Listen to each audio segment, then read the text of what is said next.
Livro de 2 Reis. E chegamos no capítulo de número 5.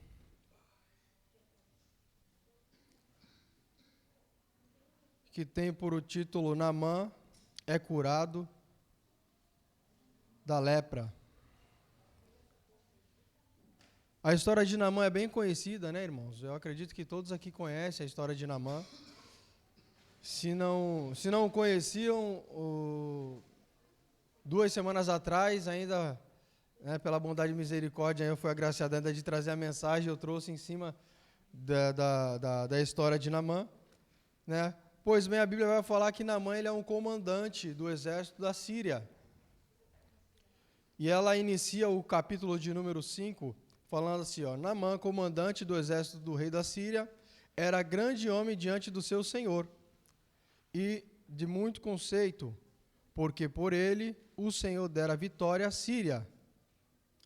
Era ele herói de guerra, porém leproso. Então, Naamã era um grande homem, reconhecido por muitos, principalmente no seu país, na Síria, né? Ele era um homem honrado pelo seu senhor, o rei da Síria, Ben-Hadad II. E o interessante é que a Bíblia ela vai nos dizer que Naamã, o Senhor dera vitória a Naamã. E Naamã era um homem herói de guerra. Eu fiquei pensando assim, né? Como o escritor de Reis, ele escreve esse capítulo e ele fala que quem deu vitória para Naamã foi o próprio Senhor. Você lê aqui que tem 2 palavras escritas Senhor no versículo 1, né? Senhor está com S minúsculo e o Senhor com S maiúsculo. Então, para a gente diferenciar, o Senhor com S minúsculo seria o rei dele, Ben-Hadad II. O Senhor com S maiúsculo é o Senhor nosso Deus. E a Bíblia fala que o Senhor deu vitória a Naamã sobre o seu próprio povo. Parece até como que eu posso passar para os irmãos? Parece até contraditório. Poxa, como o Senhor deu vitória para alguém que não era do seu povo e que venceu o seu próprio povo de Israel? É meio contraditório. Se a gente lesse esse versículo, o escritor podia ter colocado qualquer coisa, né? O diabo deu vitória para Naamã sobre o povo de Israel. Né? Qualquer outra referência, mas não o Senhor, porque o povo que Naamã venceu foi o povo do Senhor. Então fica meio contraditório tu falar, poxa, mas Deus deu vitória para Naamã sobre o seu próprio povo. Sim, a gente sabe do contexto aqui, o que está acontecendo, o povo de Israel, um povo que estava, um povo idólatra, que estava distante do Senhor, já não estava mais nos caminhos do Senhor há muito tempo, e isso vem decaindo desde lá de Jeroboão, e só foi de decadência em decadência, e tropeço em tropeço, e se afastando cada vez mais do Senhor. Então o Senhor, ele tem formas de repreender o seu povo. E essa é uma das formas que o Senhor usou para repreender o povo de Israel, a qual estava distante dos seus caminhos. A Bíblia fala que ele, o próprio Senhor, deu vitória. Isso ensina para nós que o Senhor, nosso Deus, ele está no controle de todas as coisas. Porque ele mesmo deu vitória para Naamã sobre o seu próprio povo.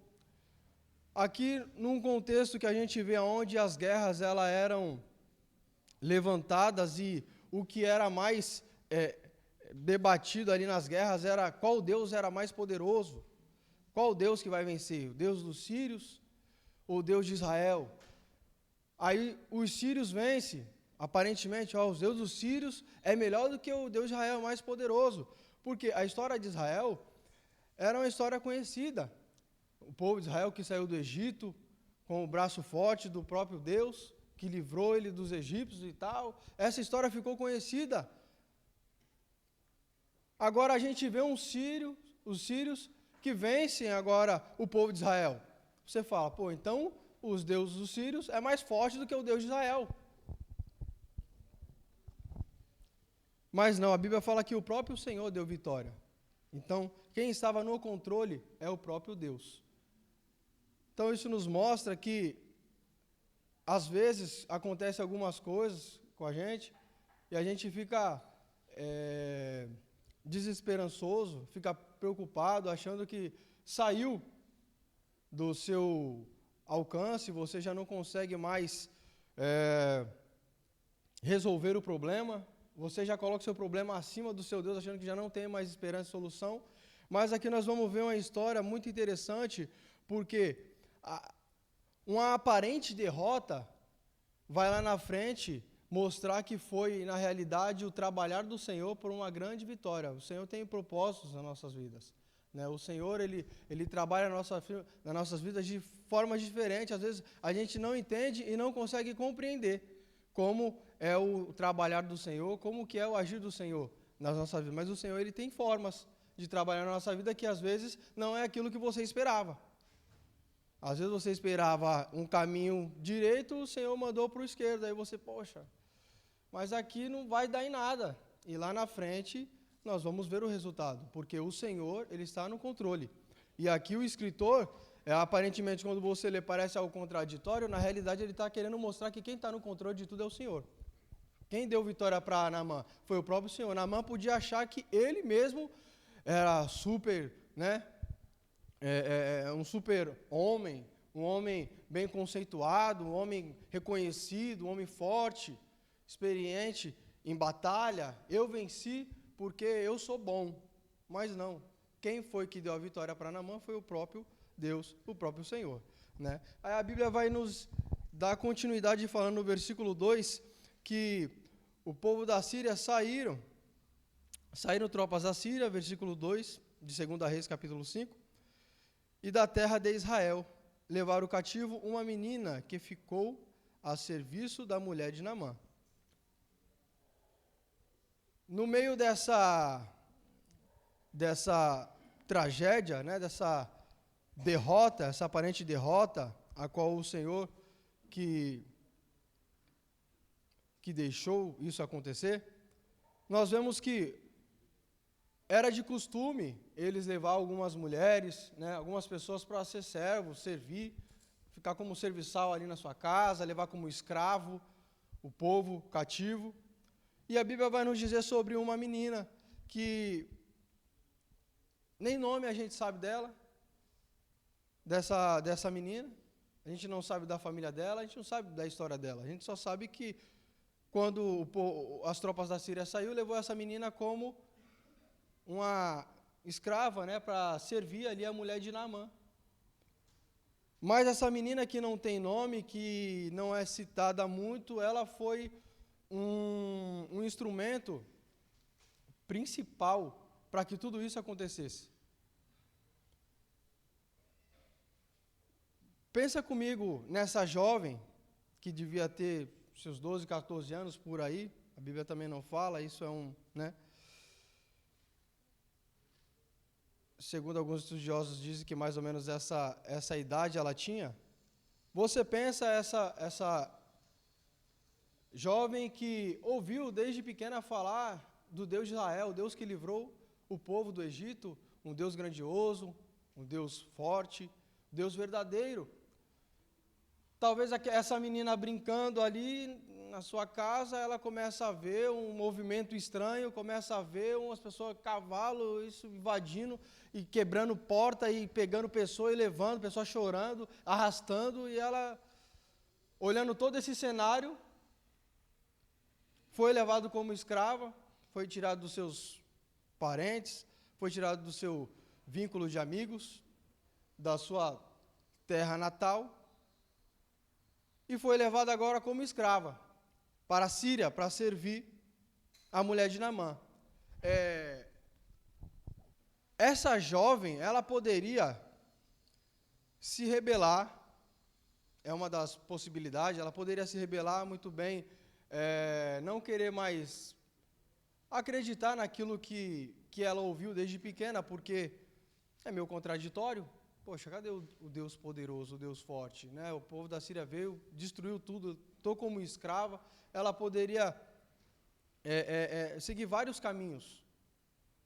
Mas a Bíblia vai falar que essa menina, ela permaneceu firme nos ensinamentos de seu pai, nos ensinamentos de sua mãe, ao ponto de quando ela soube que Naamã estava leproso, ela falou, quem dera se o meu senhor Naamã estivesse lá em Israel, lá em Samaria, porque lá existe um profeta de Deus, ele o curaria. Agora, que esperança que essa jovem tem? Foi levada cativo, foi tirada dos seus pais, foi tirada ali do seu vínculo, dos seus parentes, foi levada como escrava. Essa jovem, você imagina ela, quando soube que Naamã estava ali leproso, ela poderia ter uma reação mais ou menos assim, bem feito, né? Bem feito. Tá vendo? Invadiu lá, matou um monte de gente, trouxe eu como escrava. Bem feito, tomara que morra esse cara. Né? Tomara que Naamã morra, eu não quero mais saber. E assim ele vai ser justo. Né? Ela poderia fazer um monte de coisas ali. Mas não. Ela fez ao contrário. Ela fez ao contrário. Versículo 3 diz assim, ó, disse ela à sua senhora, tomara o meu senhor estivesse diante do profeta que está em Samaria, ele o restauraria da sua lepra. A menina falando isso para sua senhora, mulher de Naamã. Então a mulher de Naamã, ela sai correndo, a Bíblia vai nos dizer. Então, versículo 4, foi Naamã e disse ao seu senhor, assim e assim falou a jovem que é da terra de Israel. A esposa de Naamã, ouvindo isso daquela menina, aquela jovem, que não tinha, na realidade, que poderia não ter nenhuma esperança e querer que ele morresse, por todo o mal que ele fez para o seu povo e ter levado ela como escrava, ela fez diferente. Ela foi um exemplo, ela foi um canal de bênção. E a gente repara que muitas das vezes quando alguém faz algo para nós, a primeira reação que a gente tem é essa, né? De tentar rejeitar a pessoa, tentar punir a pessoa de alguma forma. Você às vezes está vendo a situação acontecendo, você não deixa ela sofrer um pouquinho, ela não fez isso comigo, deixa ela sofrer um pouco, que aí ela vai ver, né? É complicado. Mas ela fez diferente, irmãos. Ela não perdeu ali os ensinamentos que ela recebeu. Ela teve fé. E ela, no meio do caos, no meio da escravidão, essa jovem teve fé. E ela fez ela foi uma pessoa central aqui no texto de 2 Coríntios capítulo 5, que mudou toda a história de um homem que era ímpio, leproso, orgulhoso, que não temia a Deus. Quando Naamã, ele ouve as palavras de sua esposa, ele fala, vou falar com o rei. O rei era um amigo íntimo, respeitava Naamã, mesmo Naamã sendo leproso, a Bíblia fala que o rei recebia ele em sua casa. Então, para você ver, como Naamã, ele era um homem de respeito, porque geralmente as pessoas leprosas, elas eram afastadas da cidade. Ela ficava, né, do muro para fora da cidade, ficava do lado de fora. A gente vamos aprender mais para frente sobre os 4 leprosos, né? Então, era uma doença que ia corroendo a pele da pessoa. A pessoa acabava fedendo, né? Mas ele era tão respeitado pelo seu rei Ben-Hadad II que ele recebia na sua casa. E olha a resposta do rei, ó. Respondeu o rei da Síria, versículo 5. Vai, anda vai, anda, enviarei uma carta ao rei de Israel. Ele partiu e levou consigo 10 talentos de prata, 6.000 ciclos de ouro e 10 vestes festivais. Levou também ao rei de Israel a carta que dizia: logo em chegando a ti esta carta, saberá que eu te enviei Naamã, meu servo, para que cures de sua lepra. O rei da Síria, ele pede para Naamã ir. Parece que aqui a Síria e Israel estava em paz um com os outros, né? Depois de ter havido essa guerra, eles entraram talvez em acordo, e o povo de Israel, eles iam se mantendo em pé, de acordo em acordo, porque era um povo que já estava distante do Senhor, era um povo que não temia mais a Deus, era um povo idólatra. Então, qual era a forma deles se permanecer vivos? Era se associando a outros países, né, a outros deuses, e eles iam vivendo de acordo em acordo, talvez pagando tributo, ficando ali como escravo de outros reinos para não ser destruído. Então, o povo de Israel aqui está em acordo com a Síria ali. Então, nesse momento de menor conflito, o rei Ben-Hadad manda uma carta através de Naamã falando para que o rei da Síria curasse ele junto com o profeta. Ó, eu mando essa carta aqui para você curar o meu servo Naamã. Naamã, ele foi falar diante do seu senhor justamente que ele sabia que havia essa amizade, né, mas uma amizade que só favorecia os sírios, né, que o povo de Israel estava com medo. Então, ele sabia dessa influência que a Síria estava sobre Israel, foi falar com ele e fala: poxa, eu fiquei sabendo que tem um profeta lá que pode me curar. Falei, então vai lá que eu vou mandar a carta aqui e ele vai ter que fazer, né? Ele sabe, se não fazer, vai ficar estreito para ele. Naamã, ele também, um homem bem culto, né, um homem que inteligente, sabia que se ele chegasse também com uns presentinhos, podia agradar, deixar o rei mais feliz, né? Então ele leva alguns ciclos de ouro, né? 6.000 ciclos de ouro, 10 vestes festivais, vestes caríssimas naquele tempo. Fala, eu vou levar, eu presenteio eles, eu compro a minha cura, né? Eu vou lá e pago. Eu estou pedindo, mas eu vou pagar aqui para você, então eu quero ser curado. Interessante que quando Naamã ele chega, ou melhor, quando essa carta chega diante do rei, você vai ver a reação do rei. Você vai perceber a reação de alguém que não tem intimidade nenhuma com Deus. Como é que ele reage? Versículo 7, ó, tendo lido o rei de Israel a carta, rasgou as vestes e disse: acaso sou Deus? Acaso sou Deus com o poder de tirar a vida ou dá-la, para que este envie a mim um homem para ser curado de sua lepra? Notai, pois, e vede que procura um pretexto para romper comigo. Está vendo como tinha um acordo entre eles? Tinha um acordo entre o povo de Israel. Quando o rei, ele recebe essa carta, o rei Jorão, ele fala,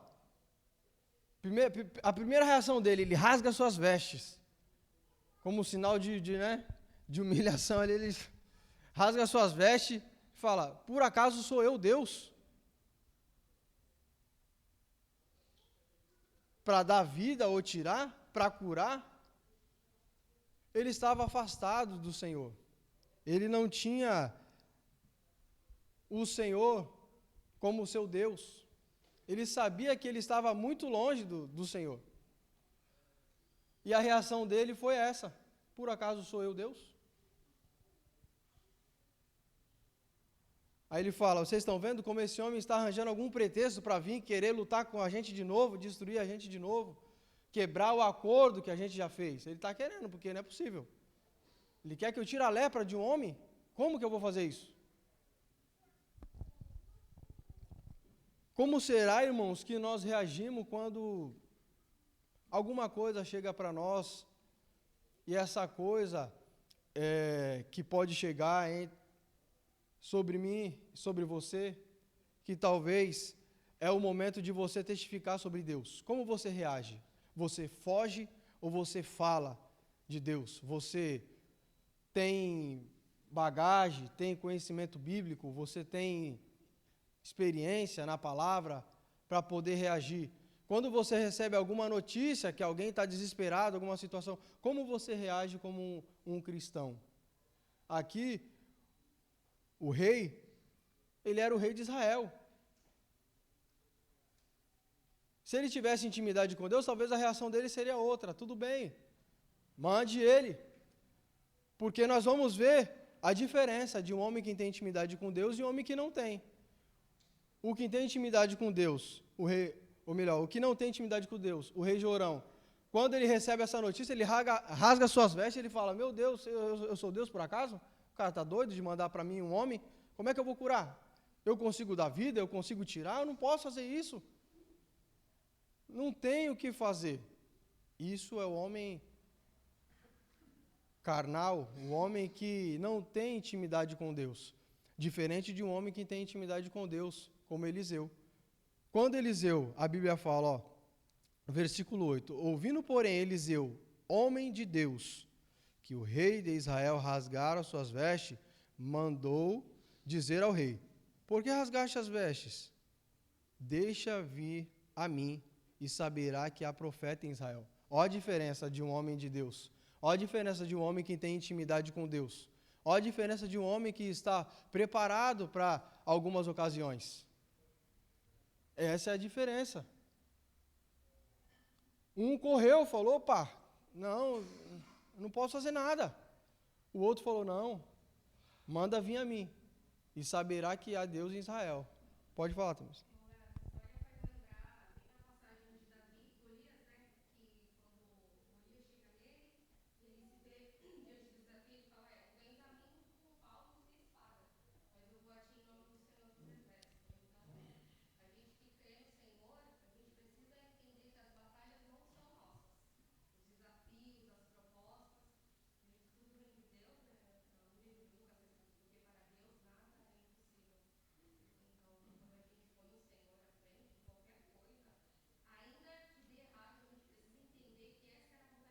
Sim, não tinha ninguém em Israel que encarasse Golias. Todos com medo de Golias. Por que será? Será que Israel estava longe já do Senhor? O povo já não estava crendo como, né? Quando saiu ali do Egito, parece que a fé vai esmorecendo, né? E a pessoa vai perdendo ali um pouco da fé. Aí você vê a diferença de alguém que tinha intimidade com Deus. Um jovem que estava lá no meio do campo, cuidando das ovelhas do pai, é o que foi enfrentar. Sem armadura, sem conhecimento de luta, né? Nunca tinha entrado numa guerra, foi o que venceu o grande comandante. O grande homem Golias, porque ele confiava no Senhor. E essa é a grande questão. É quando nós confiamos em Deus, quando nós acreditamos naquele a qual nós servimos. Davi sabia o Deus que ele servia. Eliseu sabia o Deus a quem ele servia. Ele sabia que Deus, o Deus de Israel, ele estava no controle da situação. Por isso que, como a Tamires mesmo disse, nós devemos adquirir conhecimento para poder entender que Deus ele está no controle de todas as coisas. Quem está no controle é Deus. Mesmo quando parece que tudo está indo por caminho errado, Deus, ele está no controle de todas as coisas. Isso que o escritor de 2 Reis, ele quis dizer, no capítulo 5. Quem deu vitória a Naamã? O próprio Deus. Mostrando que quem está no controle, tanto quando acontecem coisas boas, quando acontecem coisas ruins, porque a gente não está livre, né, irmãos? Às vezes nós pensamos que, eu sou cristão, eu sou blindado, eu estou livre de todos os problemas, de todas as coisas. Não foi isso que Jesus disse no Novo Testamento, né? Ele falou, no mundo tereis aflições. No mundo tereis aflições. No mundo você vai ter as aflições. Tens de bom ânimo. Foi isso que ele falou. Oi.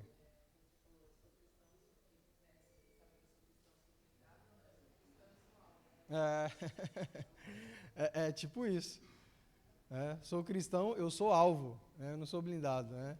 A Bíblia fala que a árvore que dá fruto recebe, né? Pedrada, você tenta pegar lá, tenta. É aquela que é mais focada.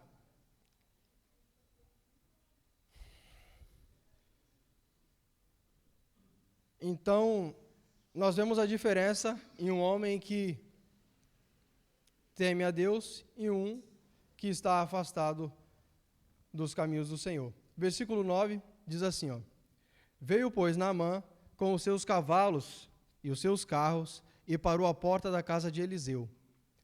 Então Eliseu lhe mandou um mensageiro, dizendo: Vai, lava-te 7 vezes no Jordão, e a tua carne será restaurada, e ficará limpo. Naamã, porém, muito se indignou, e se foi, dizendo: Pensava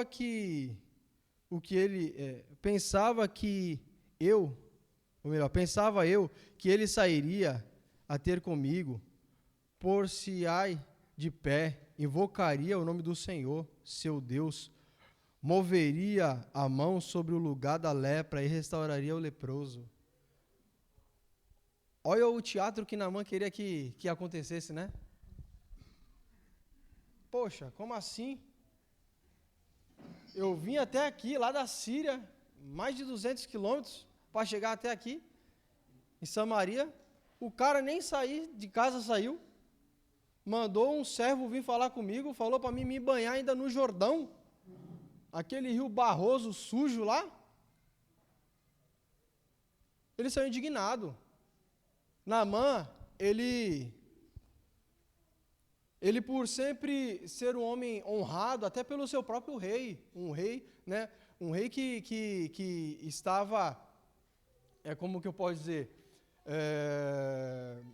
que venceu a guerra ali sobre o povo de Israel, era superior ao povo de Israel. Aí um homem, um profeta aí, que nem é o rei, nem me recebeu, mandou um outro servo ainda, tipo o servo do servo, mandou o servo do servo vir falar comigo e mandou tomar um banho no rio sujo. Naamã, ele procurava a cura da sua lepra, mas Deus queria curar Naamã da sua arrogância. Primeiro, Naamã, ele precisava ser curado espiritualmente do que carnalmente. Deus, ele queria trabalhar na vida de Naamã. Naamã precisava se humilhar.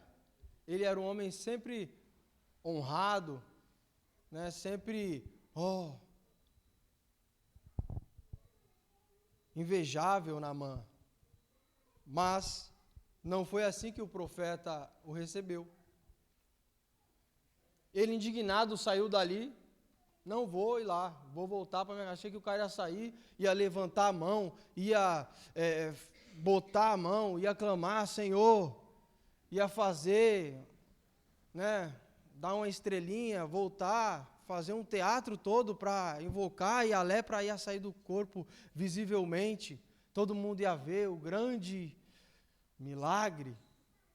Ele estava acostumado com isso, né? Naamã, ele estava acostumado com purpurina, com confetezinhos.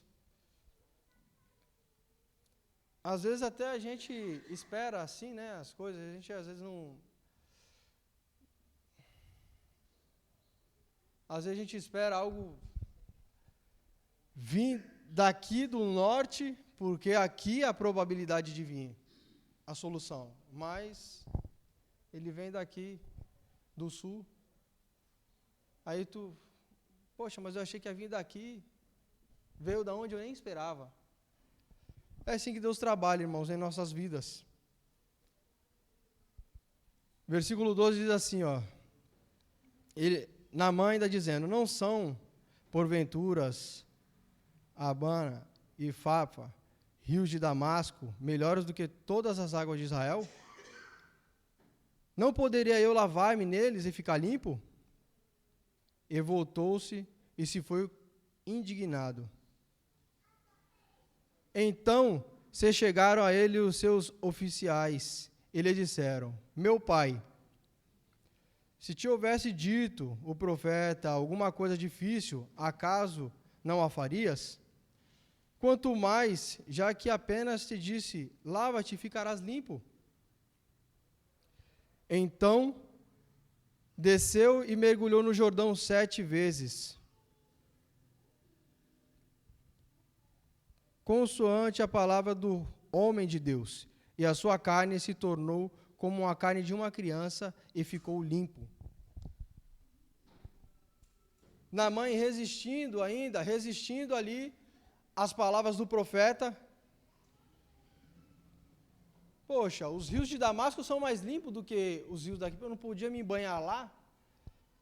Naamã era muito orgulhoso, irmãos. Naamã era um homem que precisava realmente descer, e descer 7 vezes, para acabar ali com o seu orgulho, para ele aprender. Precisamos ser humildes, irmãos, precisamos ser humildes, para que as bênçãos do Senhor nos alcancem.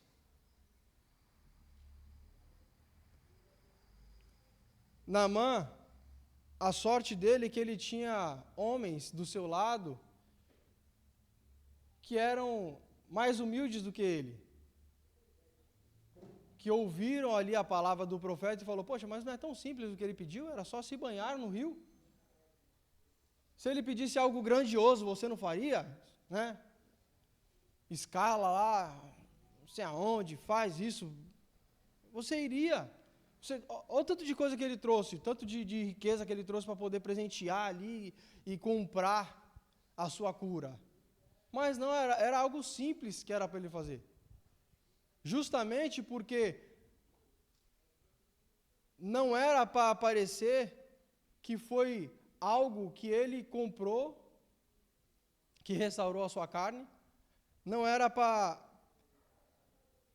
parecer que foi por méritos dele, por esforços dele, não, eu recebi a cura porque eu fiz isso, fiz aquilo, eu consegui, eu sou digno, eu sou merecedor disso. Não era, é simples, vai no Jordão e se lava. Pô, no Jordão e se lavar? Por que isso? Não é méritos dele. Pode falar, Dalton.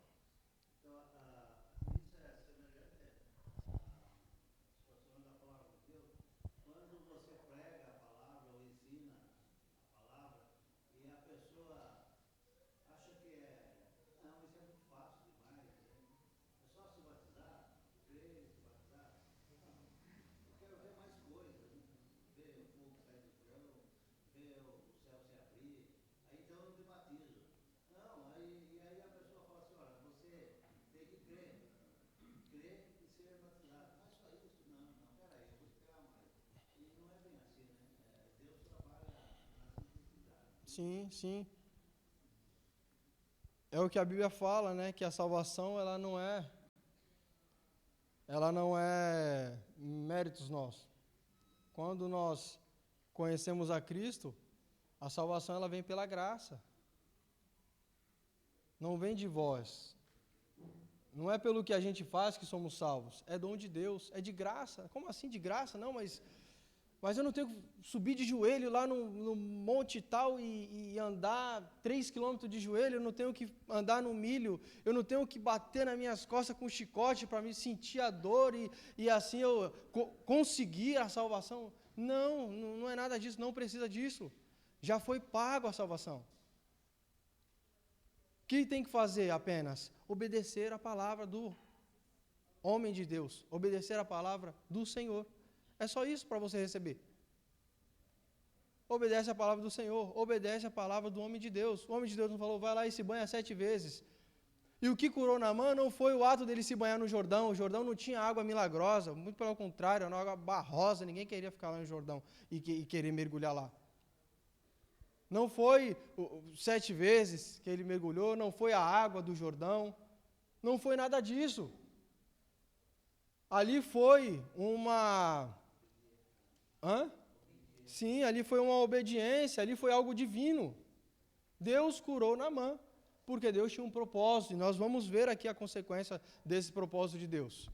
Nós vamos ver, desde o início, a questão da derrota do povo de Israel para os sírios, e o que aconteceu. Aí você vai ver como Deus está no controle, porque através da aparente derrota, Deus se mostrou Senhor e soberano sobre todas as coisas. Ele se banhou e a pele dele ficou limpa como de uma criança. Que bênção, né, irmãos? Quantas pessoas aqui gostariam de ficar com a pele igual de uma criança? Né? Voltar, o tempo vai passando e querer ficar, usa produtos Jequiti, usa vários produtos cosméticos, né? Renew e passa ali, e vai passando, e quando não adianta passa um blush, e passa tanta coisa na cara para tentar voltar ali, e Naamã, já sendo velho, ainda conseguiu ficar com a pele de um bebê. Aí que benção. Diz assim a palavra do Senhor, ó, no versículo 15: voltou ao homem de Deus, ele e toda a sua comitiva. Ele foi cheio de pessoas para lá, ele levou uma comitiva, Naamã, cavalos e cavalos e carros e um monte de coisa para mostrar ali. Nossa, está vindo, né, o presidente está chegando aí, gente, vamos, se organiza todo mundo, vamos fazer uma festa. Ele chegou todo grande, e ele foi até o profeta, que talvez o profeta morava numa comunidade, um cara todo, né, pomposo, cheio, com a sua comitiva, vai até uma comunidade procurar um profeta, e o profeta que mora ali nem saiu para falar com ele. O cara falou, como assim, pô? Sou o Naamã. O cara não sabe quem é. Fala para ele que alguém avisa para ele que eu sou o Naamã? Alguém fala para ele que eu sou o Naamã? Nem recebido foi. Mas isso tinha um propósito, né, irmãos? Não é porque o profeta estava desfazendo dele, o Senhor tinha um propósito com tudo isso. Então ele, com toda a sua comitiva, foi até o homem de Deus, até o profeta. Veio, pois, diante dele e disse: eis que agora reconheço que em toda a terra não há Deus senão em Israel. Agora, pois, te peço, aceita um presente do teu servo. Olha que bênção, irmãos. Agora sei que em toda a terra não há Deus senão em Israel. Poxa, mas ele tinha vencido o povo de Israel. Os deuses dele eram mais poderosos do que os deuses de Israel. Israel perdeu a guerra.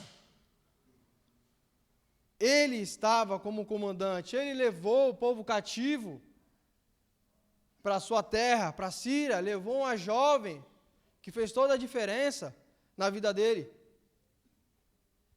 Agora ele reconhece, agora eu sei que não há Deus em toda a terra senão Israel. Olha que vitória, irmãos, uma vitória em cima de uma aparente derrota. Deus, ele se mostrou poderoso. Mais uma vez, Deus, ele se mostrou grandioso, soberano sobre todas as coisas, porque não foi numa guerra que o povo de Israel venceu os sírios e o nome de Deus foi glorificado, não, mas foi ele, reconheceu através de uma enfermidade. Ele voltou grande, saiu humilde de lá, porque é assim que Deus faz, e Deus se mostrou soberano sobre todas as coisas. Deus mostrou que é Ele que está no controle. Você venceu, Naamã? Venceu, mas quem deixou foi eu, meu servo. A Bíblia fala no começo aqui, Deus deu vitória ao servo Naamã. Isso nós vamos ver também sobre Nabucodonosor, que também o Senhor fala aqui, meu servo Nabucodonosor, mostrando que Deus ele é soberano. Deus ele está no controle, mesmo sendo um povo que não quer saber de nada das coisas de Deus.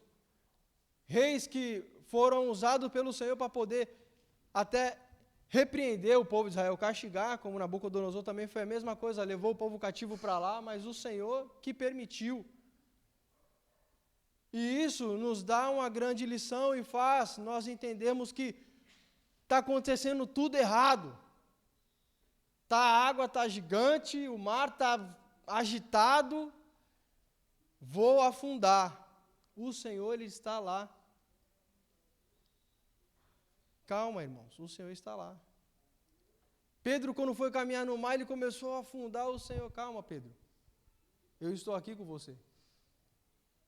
Quando a gente menos pensa que vai acontecer, agora, não, a probabilidade é zero de acontecer alguma coisa, vai e acontece. Eu tenho vivido os momentos maravilhosos na minha vida em questão das bênçãos de Deus, como Deus ele tem me abençoado. Eu não tenho que reclamar, não tenho, irmãos. Isso eu falo com toda a humildade, como Deus ele tem sido bom na minha vida, e eu não mereço. Eu não mereço, essa é a grande realidade. Como Deus ele tem sido bom.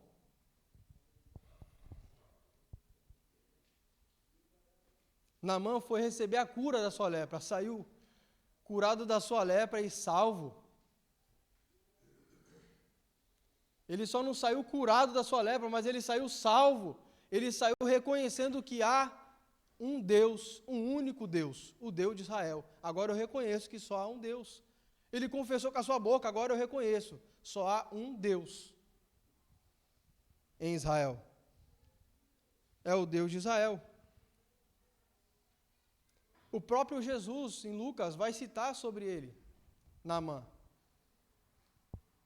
Se eu não me engano, é Lucas capítulo 4, versículo 27, ele vai falar que naquele tempo, em Israel, tinha vários leprosos.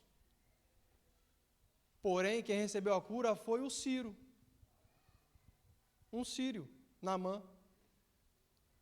Já mostrando a obra salvadora, a obra redentora, que as bênçãos do Senhor iam chegar até o povo gentil.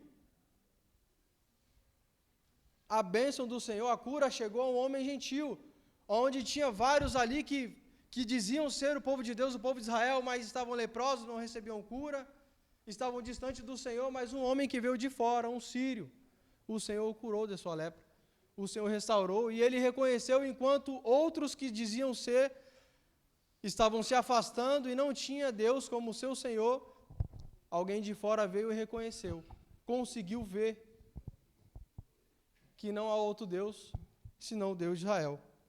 Então, no versículo 16, ele vai falar assim, ó.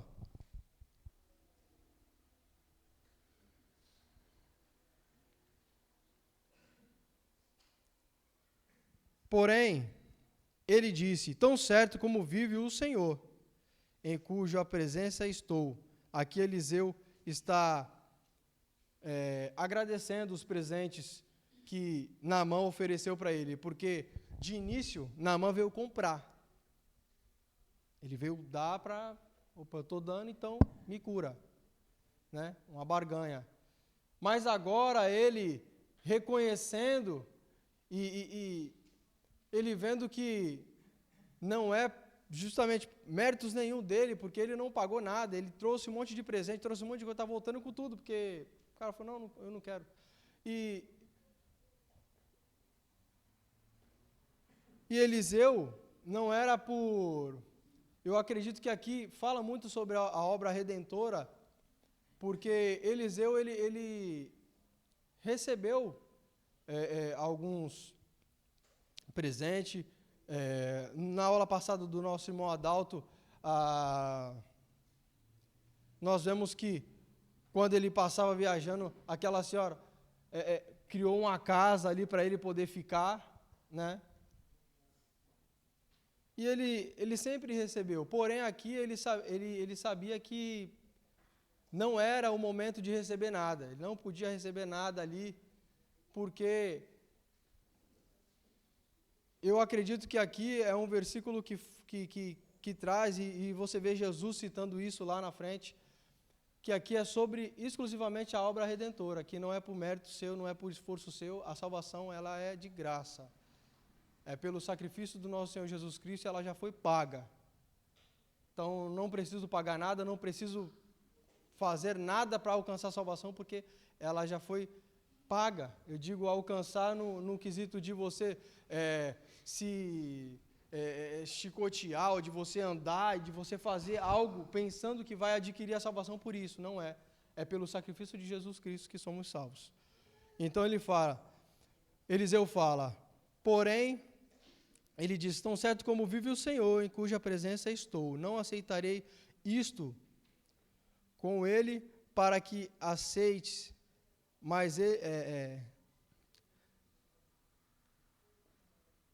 isto como ele para que o aceites, mas ele recusou. Disse Naamã, se não queres, peço-te que o teu servo seja dado levar uma carga de terra de dois mulos, porque nunca mais oferecerei este teu servo holocausto, nem sacrifício a outros deuses, senão ao Senhor.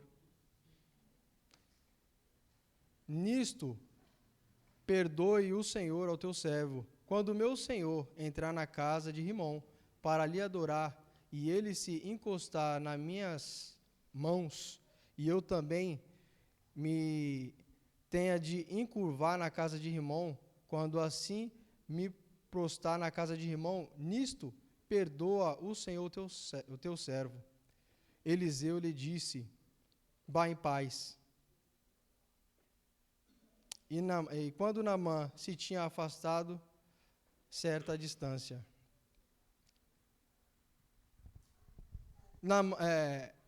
Eliseu ele agradece os presentes, mas não aceita, porque, como nós já dissemos, ali representavam a obra redentora, a qual não é por méritos que você vai alcançar a sua salvação. Você vê que Naamã, ele diz com as suas próprias bocas que ele não adoraria outro Deus agora, senão o Deus de Israel. Ele confessa, né? Então, com o coração se crê, com a boca se confessa. A Bíblia fala lá em Romanos, né? Então, ele confessa ao Senhor como o seu único Deus. E ele fala que quando ele voltar, ele expõe uma situação dele ali que o seu senhor, que é o rei Ben-Hadad II, ele poderia, num ritual, se curvar diante ao seu deus Rimom, e ele, como um guarda-costas do rei, teria que também ajudar o rei a se curvar, que isso não venha a ser olhado com maus olhos, porque ele não estava adorando a outro Deus, ele estava apenas trabalhando, porque no seu coração ele só ia crer no Deus de Israel, que era o único Senhor. Ele, com a sua, como posso dizer, de uma forma física assim, ele pediu para levar, né, um pouco de terra ali, um pouco de areia ali de Israel, para poder então adorar o Senhor, bem supersticioso assim, achando que ele ia estar mais próximo do Deus de Israel por ter aquela quantidade de terra. Talvez, eu acredito que ele deve ter montado ali algum lugar de sacrifício ali para poder adorar o Senhor. A Bíblia não diz isso, né? Mas ele queria de alguma forma levar algo de Israel para ele se sentir um pouco mais perto de Deus, né? E assim nós temos, eu vou encerrar por aqui, e apesar que dá para mim concluir sim aí. Pode falar, irmão.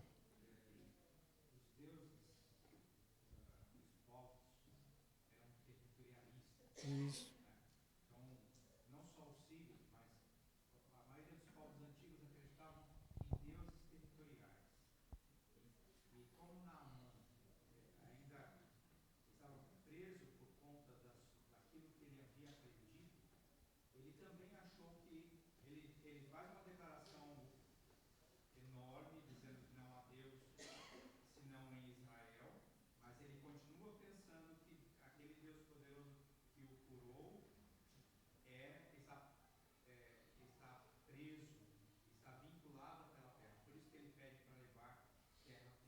Sim.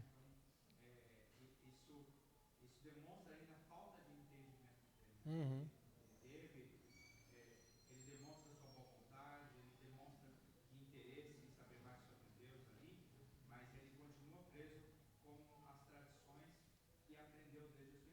Sim, sim. Isso. É, aí a Bíblia vai nos dizer que então ele leva essas terras, né? E o servo de Eliseu, Geazi, ele fala consigo: meu senhor foi muito bondoso com esse homem, liberando ele para poder ir, foi muito bondoso. Mas eu vou lá e eu vou tirar uma casquinha dele. Não, tem que tirar alguma coisa dele. Ele veio, destruiu o nosso povo, levou um monte de pessoa cativa e agora vai sair ileso, curado, enquanto tinha um sírio que reconheceu Deus como seu Senhor, tinha um que estava dentro de Israel e estava perdido, né? Um que estava fora e se encontrou, um que estava dentro e estava perdido. Devemos tomar muito cuidado, né, irmãos? Porque às vezes nós temos algo em mente que uma vez salvo, sempre salvo, né? Ou eu estou na igreja, já estou salvo, estou livre de talvez futuras tropeços e talvez se afastar e perder a sua salvação. Então a Bíblia nos mostra que tinha um que estava dentro ali do povo de Israel, que era servo. Ele não, para você ver, ele não estava com o povo de Israel, mas aqueles que não querem saber de nada. Ele estava com o homem de Deus, ele era servo de Eliseu. Ele acompanhou, viu os milagres, ele andou, ele estava aprendendo ali com Eliseu, né? Poderia talvez ser o sucessor de Eliseu, assim como ele foi de Elias, mas ele ainda não tinha tido esse encontro. Foi um homem que era observador. Você vê que quando Eliseu ele pergunta sobre a mulher na aula passada, Geazi, o que você acha? O que eu posso dar para essa mulher que faz tanto bem para nós, né?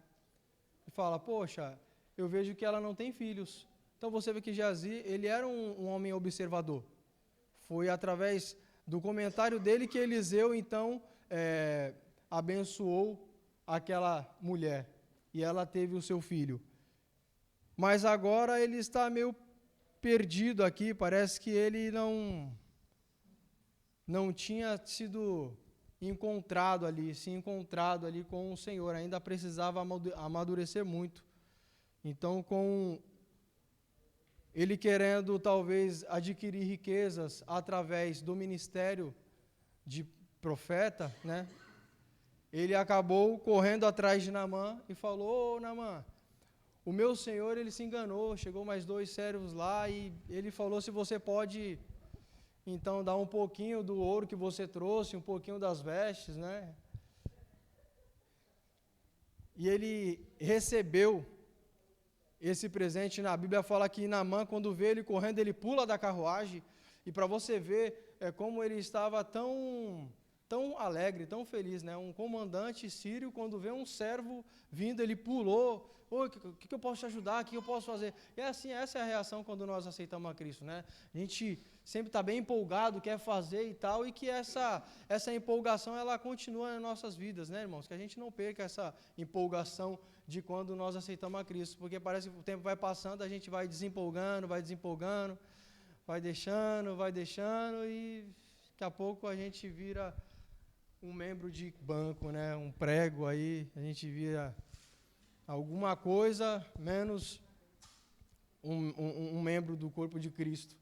Então, que essa empolgação ela continue em nossas vidas. Então, Geazi, ele é recebido por Naamã, né? Feliz, que eu posso fazer? Não, então, dá um pouquinho dessa riqueza que você trouxe aí para a gente poder ajudar lá. E quando ele volta levando isso que Naamã deu, ele esconde e vai ter com Eliseu. Ele achando que Eliseu, como é que pode? O cara andou com Eliseu, ele viu os milagres, ele viu que o Senhor estava com Eliseu, ele tentou esconder algo de Eliseu ali, achando que o Senhor não ia revelar. Né? Eliseu pergunta onde que ele estava. Não, estava em lugar nenhum, estava aqui mesmo. Estava aqui? Por acaso não estava com você quando você foi lá, em espírito?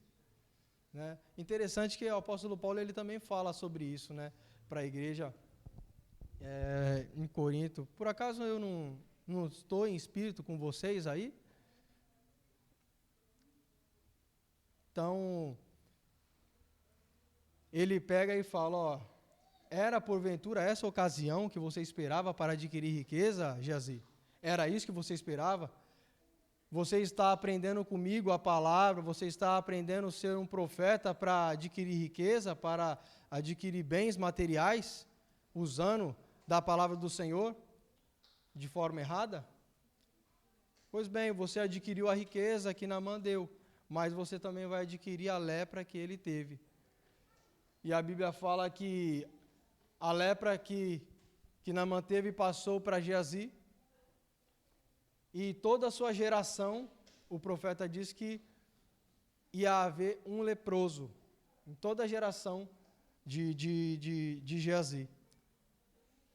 Então, esse homem que tentou adquirir riquezas usando da palavra, a gente vê hoje em dia aí muitas pessoas tentando usar de várias formas erradas a palavra do Senhor, para tentar adquirir riquezas e várias outras coisas, se promover e ganhar, né?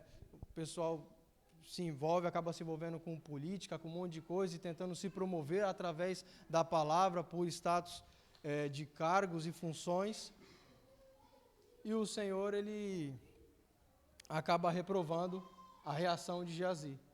Que a gente possa ter o cuidado, irmãos, de não usar a palavra, de não usar de forma errada para se promover, mas quem tem que ser exposto é Cristo, né? A mensagem é Cristo morreu por você, Cristo te ama, Cristo ele quer te perdoar, essa seja a nossa mensagem, e que a nossa recompensa você espera no céu, o galardão. Amém? Que Cristo tem para mim e para você. Eu agradeço a oportunidade, que Deus abençoe a igreja.